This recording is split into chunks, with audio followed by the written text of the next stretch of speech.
MKULTRA was the secret CIA crash program to develop techniques to control the human mind.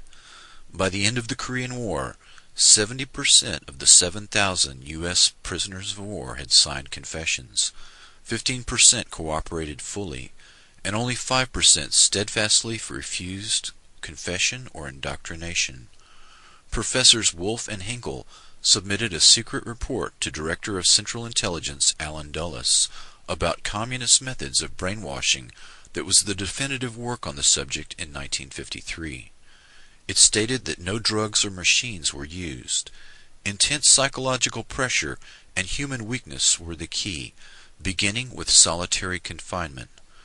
Guards constantly reminded the prisoner that he was totally cut off from outside support, ordered him to stand for long periods, dictated the positions allowed for sleep, waking him if he moved while sleeping, banned all outside stimuli such as books, conversation, or news of the outside world.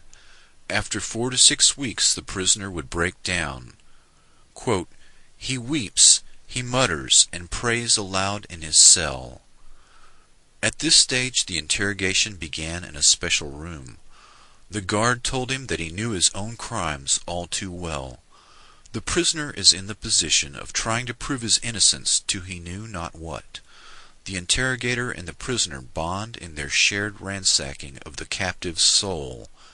As the interrogation proceeded, the prisoner realized that he could only end his ordeal with a full confession. Quote, "The prisoner feels that something must be done to end this. He must find a way out." According to a KGB man, more than 99% of prisoners sign a confession at this stage. Then the subject was either shot or sent to a labor camp after sentencing. Chinese techniques would move on to re-education of prisoners by moving them into a group cell for political indoctrination, incessant study of Marx and Mao, lectures and self-criticism led to political conversion by group pressure. Prisoners demonstrated their commitment by ferociously attacking any deviations. Constant intimacy with prisoners who reviled him for his resistance pushed the prisoner beyond his emotional endurance.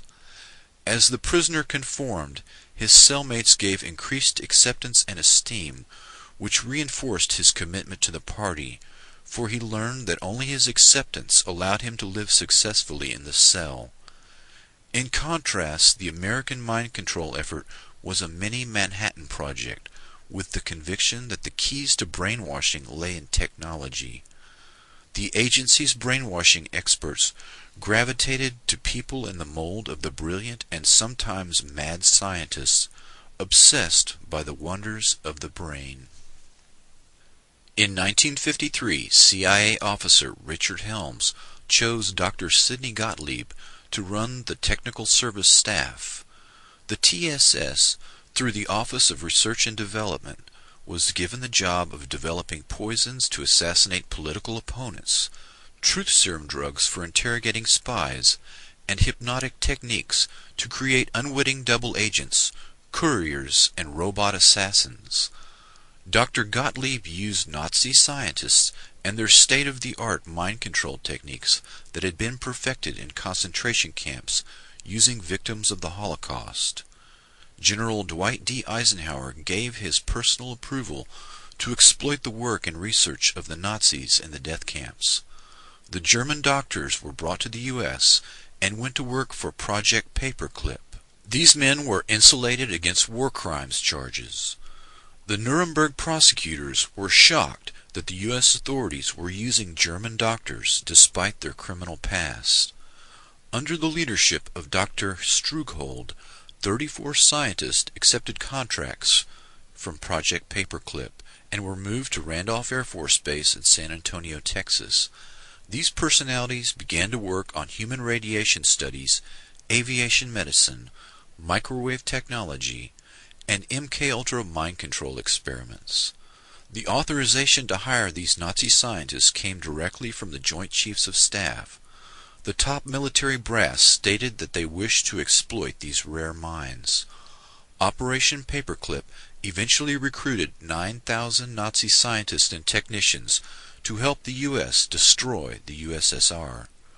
Some of these scientists were known as programmers, people skilled in the art of breaking down and controlling the human mind.